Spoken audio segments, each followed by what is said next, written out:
Hi everyone, Anthony Fantano here, the internet's busiest music nerd, and it's time for a review, Efterklang Piramida. Oh, Efterklang, I really like the wind sang you sang about the phone that rang when you weren't home. I don't think they ever sang a song about that. Just doesn't really strike me as something they'd sing about. Apparently, you didn't sing about that.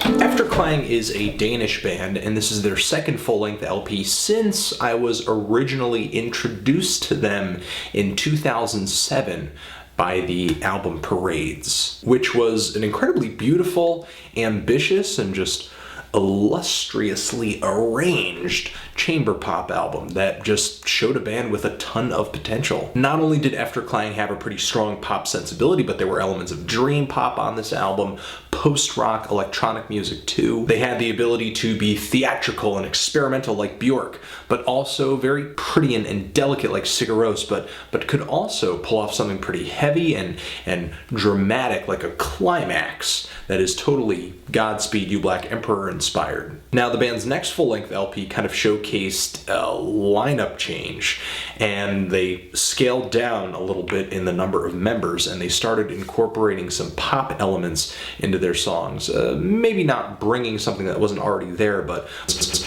relying on those pop elements a lot more. And to be completely honest, this album is really where they kind of lost me a little bit. I did feel that some of the arrangements in these tracks on this album were great. They still had a knack for bringing in some extra instrumentation and making it sound beautiful, but I just didn't find anything on this LP to be all that moving, especially not moving enough to get me engaged with it long enough to want to review the album when I was starting out doing this channel. And so now here I am sitting with the band's new LP, kind of hoping that it's going to rekindle that fire. It's going to spark that interest again that I had once pretty strongly in this band. But unfortunately, this LP did not really pique my interests either, and it's kind of a shame that Efterklang did not pan out into something more ambitious than what they had set out to do on the album Parades. But instead, I kind of see Efterklang settling into their pop veneer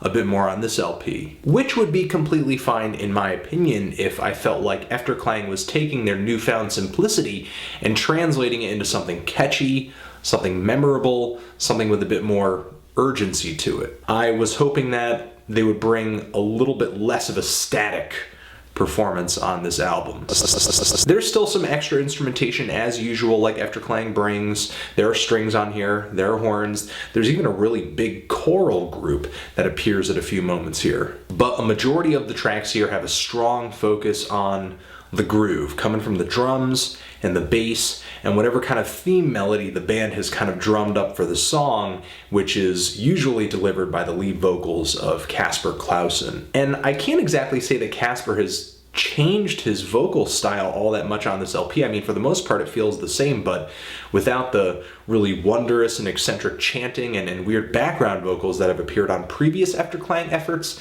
his voice just sounds really humdrum, just not engaging at all. He is just not that captivating of a lead vocalist on this LP, and with the bass and the drum grooves on this and him kind of like trying to fill up the space around that, it kind of reminds me of like listening to a Radiohead B-side, and I mean like maybe not even B-side, like a D-side with Tom York's vocals pitch shifted down like a whole octave. There are some tracks on here where I feel like Efterklang is on the cusp of a feeling, like on the song Apples, which has a pretty captivating chord progression and groove, but the band totally ruins the vibe with what I think are just these really terrible synth horns. The track The Living Layer has a really pretty swell toward the end of it, but it's like the band almost kind of gives up on the song after that and doesn't feel like they need to bring it anywhere else. And the track Sedna has a pretty sexy vibe to the instrumentation, I thought. I just love the slow moving groove on that song. It kind of made my skin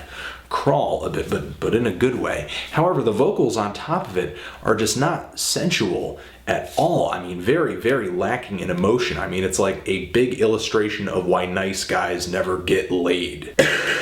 Which I say in jest, but you know what I'm getting at. Some tracks feature more extra instrumentation than others, but for the most part, it's just kind of popping in here or there just to add a color, a texture, nothing really amazing or complex compositionally. There were a few tracks on here that did stick out to me, like the song Black Summer, which had some pretty ambitious horn sections on it. Really reminded me of one of the bigger moments from one of their previous 2 albums. But still, I mean, the spots that I really liked, weren't even that great that I would want to return to this LP just to revisit them. But, you know, if you're looking for a kind of artsy pop record that will breeze by you very gently, then this may be worth checking out. But for me personally, I'm looking for something a bit more gripping, a bit more sharp, emotionally, melodically. I mean, that's where I'm at. I'm kind of feeling a light 5, strong 4 to a light 5 on this LP, but if you've given this thing a listen, what did you think of it? Did you love it? Hate it? Why? And what should I review next? Anthony Fantano, Efterklang Forever.